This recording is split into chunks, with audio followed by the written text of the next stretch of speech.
Merci en tout cas pour la question qui a été posée par rapport au rapprochement entre le Mali et l'Algérie, ou même j'allais dire la réconciliation. Moi je crois que si vous avez suivi les dernières évolutions, nous sommes dans un processus. Nous sommes dans un processus et ce processus lui-même a donné des clés de lecture de ce qui est en cours. Il y a eu un premier communiqué le 10 juillet.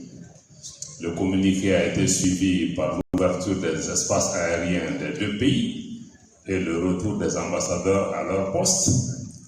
Et ensuite, c'est ce qui a été suivi par une déclaration du Premier ministre de l'évaluation publique. Et les stations sont sorties aussi des stations publiques. Et à la suite de cela, le Premier ministre algérien, à la demande du président de la République algérienne démocratique et populaire, a appelé le Premier ministre pour exprimer la satisfaction des autorités algériennes par rapport aux messages qui y sont contenus.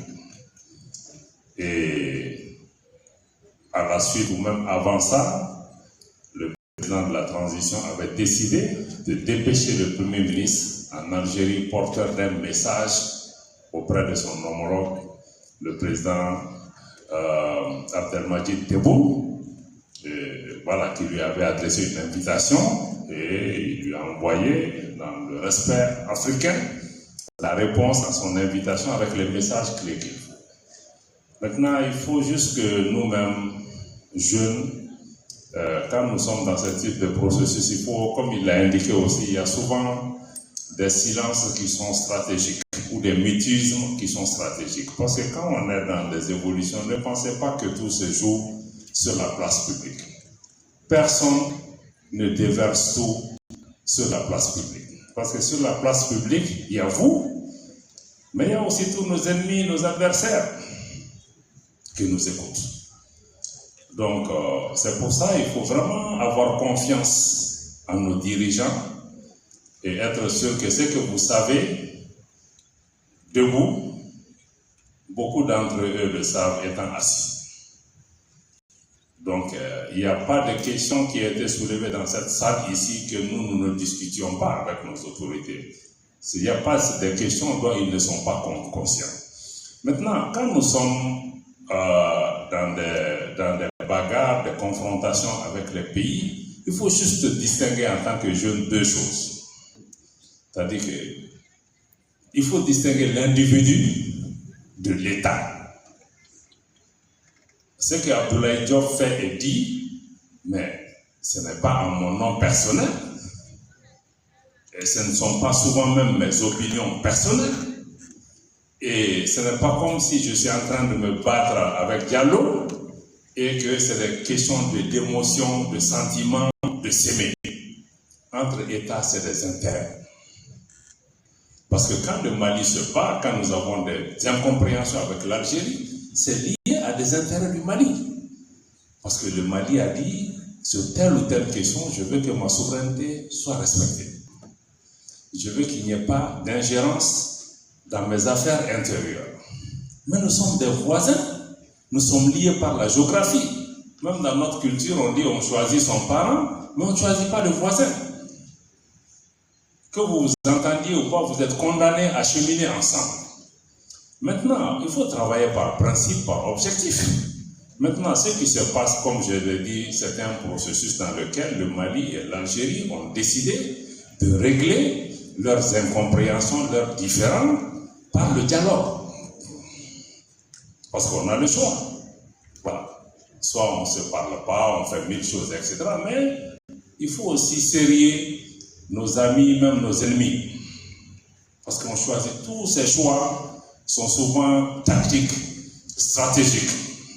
Parce que quand tu as 4-5 ennemis, il faudra regarder un peu qui tu traites à quel moment et comment tu vas éviter que tous tes ennemis ne s'allient contre toi.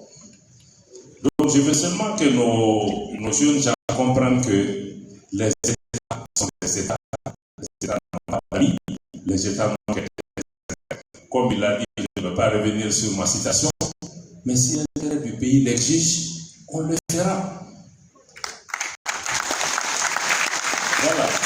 doit aller sur la planète Mars, si c'est l'intérêt du Mali, on ne doit pas avoir peur parce que ce n'est pas mon individu qui est en question. Je peux dire que moi, je suis trop grand, trop petit pour ceci, cela, mais pour notre pays, mais rien n'est trop grand. Donc je crois que quand on a des choses comme ça, il faut juste regarder quel est le problème qu'on cherche. Nous cherchons à préserver la paix de notre pays, à préserver la souveraineté de notre pays, à préserver notre capacité à trouver des solutions pour la paix entre Maliens. Et tout ce qui peut nous amener à ça, nous allons le faire. Ça peut ne pas plaire à X ou Y, peu importe. Je crois que quand c'est l'intérêt de notre pays, et ce que nous souhaitons, c'est que chacun de vous ayez confiance. Vous souteniez tout ce qui va dans le sens de la paix. Comme il l'a dit, le plus important, c'est de ne pas vendre nos pays, c'est de ne pas trahir nos pays, d'œuvrer pour l'intérêt de nos pays. Chaque acte que nous posons, il faut juste que vous essayiez. Parce que quand des choses comme ça se passent aussi, vous voyez, il y a beaucoup de commentaires dans la presse. Ça vient de partout. Mais prenez un peu de recul et demandez qui est pour, qui est contre, pour quelles raisons. D'où ça vient? Est-ce qu'un Malien fondamentalement va être contre tout ce qui veut nous amener vers la paix? Mais ceux qui dirigent aujourd'hui, je crois qu'ils ont une bonne lecture de la situation. Ce n'est pas que nous ne comprenions pas la complexité, même dans la même famille entre Maliens, mais qui est parfait entre nous. Mais quand le président il est le chef de l'État, il va traiter avec tous les Maliens. Et dans les Maliens, il y a des fous, il y a des malades, il y a des gens qui sont intelligents, il y a des gens qui sont brillants. C'est tout ça qu'il faut mettre ensemble. Donc c'est pour vous dire encore une fois, le Mali travaille par principe, par objectif. Et on peut avoir des différends à un moment donné liés à des questions. On peut aussi tactiquement changer l'approche pour pouvoir obtenir des résultats qui vont dans le sens de l'intérêt des Maliens.